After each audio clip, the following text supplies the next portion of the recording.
जब जीवन में सब कुछ होते हुए भी मन अशांत रहता है, जब सपने बड़े होते हैं लेकिन कदम रुक जाते हैं, जब हम जानते हैं कि क्या सही है फिर भी कर नहीं पाते, तो समझ लेना समस्या किस्मत की नहीं है, समस्या अनुशासन यानी डिसिप्लिन की है। और आज श्री कृष्ण हमें यही सिखाने आए हैं, अनुशासन की शक्ति। अनुशासन क्या है? अनुशासन का मतलब खुद को सजा देना नहीं होता। अनुशासन का मतलब है खुद से किया गया वादा निभाना। जब मन कहे कि आज छोड़ देते हैं और बुद्धि कहे कि नहीं आज करना ही है, और तुम बुद्धि की सुन लो, वहीं से जीवन बदलना शुरू हो जाता है। श्री कृष्ण कहते हैं, जो स्वयं को जीत लेता है वही संसार को जीत सकता है। अर्जुन और अनुशासन, महाभारत से सीख। महाभारत के युद्ध में अर्जुन सबसे महान योद्धा क्यों बने? क्योंकि उनका धनुष सबसे अच्छा था? नहीं। क्योंकि उनका रथ सबसे तेज था? नहीं, बल्कि इसलिए क्योंकि अर्जुन का अनुशासन अटूट था। जब सब सोते थे, अर्जुन अभ्यास करते थे। जब सब थक जाते थे, अर्जुन खुद को तैयार करते थे। श्री कृष्ण उनके सारथी बने क्योंकि अर्जुन अनुशासन के योग्य थे। आज का इंसान और अनुशासन की कमी। आज इंसान के पास ज्ञान है, मोबाइल है, इंटरनेट है, मौके हैं, लेकिन फिर भी सफलता दूर क्यों है? क्योंकि हम शुरू तो करते हैं लेकिन नियमित नहीं रहते। हम चाहते हैं बिना पढ़े पास हो जाएं, बिना मेहनत पैसे आ जाएं, बिना संयम सुख मिल जाए।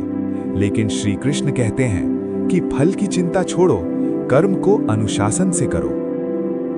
बांसुरी का रहस्य। क्या आपने कभी सोचा है श्री कृष्ण बांसुरी ही क्यों बजाते हैं? बांसुरी अंदर से खोखली होती है, उसमें अहंकार नहीं होता, वो पूरी तरह अनुशासित होती है।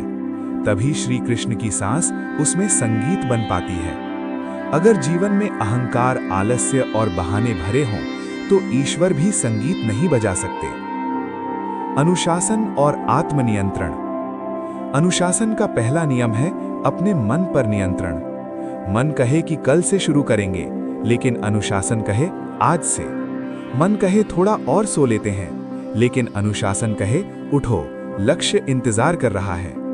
जो व्यक्ति अपने मन को नियंत्रित कर लेता है वो अपने भाग्य को स्वयं लिखता है। छोटे नियम, बड़ा परिवर्तन। श्री कृष्ण कहते हैं कि छोटा कर्म भी अगर प्रतिदिन किया जाए तो वो महाकर्म बन जाता है। रोज 1 घंटा पढ़ाई, रोज 30 मिनट साधना, रोज थोड़ी मेहनत, यही अनुशासन है। अनुशासन चमत्कार नहीं करता, अनुशासन चमत्कार बनाता है। दुख में भी अनुशासन।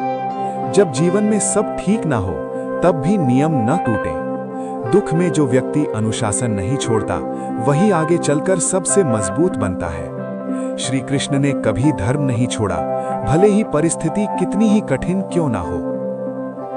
आज से संकल्प। आज श्री कृष्ण से एक ही प्रार्थना करो, हे प्रभु, मुझे सफलता नहीं, मुझे अनुशासन दो। क्योंकि अगर अनुशासन आ गया तो सफलता स्वयं मेरे पीछे आएगी। अंतिम संदेश। याद रखना, अनुशासन बिना मोटिवेशन के भी चलता है, मोटिवेशन बिना अनुशासन के मर जाता है। जो रोज करता है वही रोज बढ़ता है। श्री कृष्ण की बांसुरी आज भी बज रही है, बस जरूरत है अपने जीवन को अनुशासन के सुर में ढालने की। जिस दिन तुमने अपने मन को जीत लिया, उस दिन समझ लेना श्री कृष्ण तुम्हारे साथ हैं। जय श्री कृष्ण।